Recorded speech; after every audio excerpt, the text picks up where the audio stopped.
خواتین کا کسی بھی ملک و قوم کی تعمیر و ترقی میں بنیادی کردار ہوتا ہے۔ ایک مرد کو تعلیم و تربیت دینا ایک فرد، جبکہ ایک خاتون کو تعلیم و تربیت دینا ایک خاندان کو تعلیم و تربیت دینے کے مترادف ہے۔ روز اول ہی سے اسلام نے عورت کی مذہبی، سماجی، معاشی، معاشرتی، قانونی، آئینی، سیاسی اور انتظامی کردار کا نہ صرف اعتراف کیا بلکہ اس کے جملہ حقوق کی ضمانت بھی فراہم کی۔ خواتین کی معاشی خود مختاری کے بغیر ترقی ناممکن ہے۔ حکومت کو خواتین کی معاشی خود مختاری کے لیے مختلف عملی اقدامات اٹھانے کی ضرورت ہے۔ صنعتی تربیت کے ذریعے خواتین کو معاشی طور پر مضبوط کیا جانا چاہیے۔ خواتین کو ترقی میں شامل کیے بغیر خوشحالی کے خواب کو حقیقت کا روپ نہیں دیا جا سکتا۔ خواتین ریاست آزاد جموں و کشمیر کی آبادی کا تقریباً نصف حصہ ہیں۔ آزاد کشمیر کی خواتین ذہین، محنتی اور جفا کش ہے، جو گھر کے کام کاج کے ساتھ کھیتی باڑی میں مردوں کے شانہ بشانہ کام کرنے کے علاوہ تعلیم، صحت سمیت تمام شعبہ ہائے زندگی میں اپنا مثبت کردار ادا کر رہی ہیں۔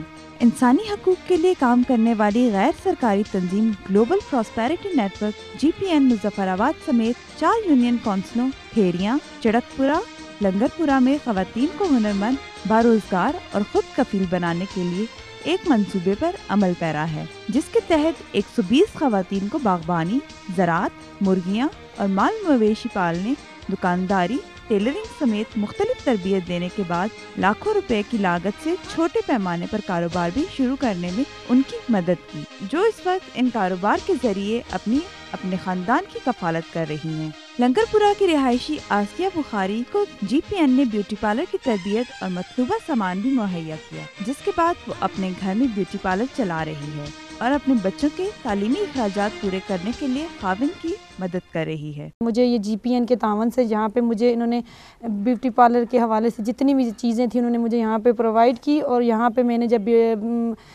کام شروع کیا تو شروع میں تو کافی مسئلے مسائل تھے کہ خواتین کہہ رہی تھی نہیں جی یہ تو وہ، لیکن جب انہوں نے میرا کام دیکھا تو ماشاءاللہ اب میرا کام اتنا زیادہ بہتر ہو گیا کہ میں نے اس کام سے میں اپنے بچوں کی فیس بھی دے سکتی ہوں، اور اپنے جو میرے میاں ہیں ان کے ساتھ کافی حد تک میں کام کو اپنے گھر کے کاموں کو بھی بہتر کر سکتی ہوں۔ ان کی خوراک بھی اب ماشاءاللہ بہتر ان کو مل سکتی ہے، یہ اچھے اسکولوں میں بھی پڑھ رہے ہیں، اور میں GPN کا بے حد شکر گزار ہوں کہ انہوں نے میرے ساتھ اتنا بہتر تعاون کیا اور مجھے بہتر بنایا۔ مظفر آباد کے علاقہ تارک آباد کی رہائشی گل بدن کا خاوند معمولی نوعیت کی ملازمت کرتا ہے۔ کم آمدن کے باعث گھر چلانا مشکل تھا۔ GPN نے گل بدن کو تربیت دینے کے بعد سلائی کڑھائی کا سامان فراہم کیا، جس کے بعد گل بدن گھر کے اخراجات میں خاوند کا ہاتھ بٹا رہی ہے۔ میرے ہسبینڈ پرائیویٹ کام کرتے ہیں، یعنی کہ محنت مزدوری کرتے ہیں کسی کے ساتھ، تو ہمارا تھوڑا سا گزارا بہت مشکل تھا۔ اب جو ہے کہ کافی بہتر ہو گئے، وہ نہیں ہوتے، ان کی ہاتھ بٹائی میں خود بھی کر لیتی ہوں۔ GPN کی طرف سے مشین اور مشین کے جو سامان وغیرہ ہمیں ملا ہے، اب بآسانی سے ہم لوگ اپنی محنت مزدوری اپنے گھر پہ کر رہے ہیں، کسی کی محتاجی نہیں ہوتی، اور اپنی محنت سے جو ہوتا ہے اخراجات ہم خرچہ کرنا چاہتے ہیں وہ بآسانی سے ہو جاتا ہے۔ انوار شریف کی رہائشی خاتون نذیر جان نے GPN کی مدد سے ٹک شاپ کھولی۔ اس کا کہنا ہے کہ دکان کی آمدن سے وہ اپنے گھر کو بہتر انداز میں چلا رہی ہے۔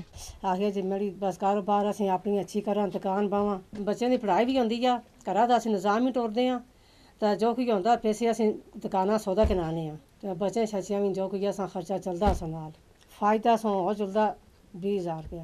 رامپورہ گاؤں کی رہائشی گلشن بی بی مال مویشی پال کر ان کا دودھ فروخت کرتی ہے۔ گلشن کا خاوند بھی اس کام میں اس کی بھرپور مدد کرتا ہے۔ اس کی وجہ سے اس خاندان کی معاشی حالت بہتر ہو رہی ہے۔ اب اس کے بچے اسکول جا رہے ہیں۔ کوئی ذریعہ نہیں ہے آمدنی دا، اساں مال مویشی رکھے بکریاں رکھی ہیں، گائے رکھی دی، منیاں رکھی دی۔ GPN دے اسی گئے اتھا گاہ کتنے پہلے اسی دودھ نہ بیچتے، اسی کوئی پتہ نہیں شعور نہ اس اتنا کوئی نہ سو گاہ کتنے اس میں اتنا دودھ دا تساں اتنا دودھ بیچسی، اتنا تساں فائدہ ہو سی، اتنا کچھ اسی وجہ سے دودھ بیچتے کرنے سے اتنا فائدہ ہویا اساں۔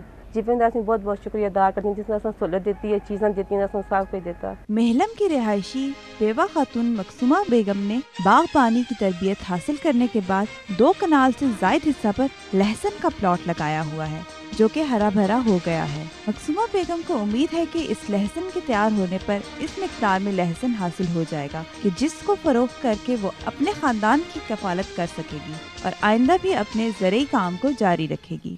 GPN لیاں دیتا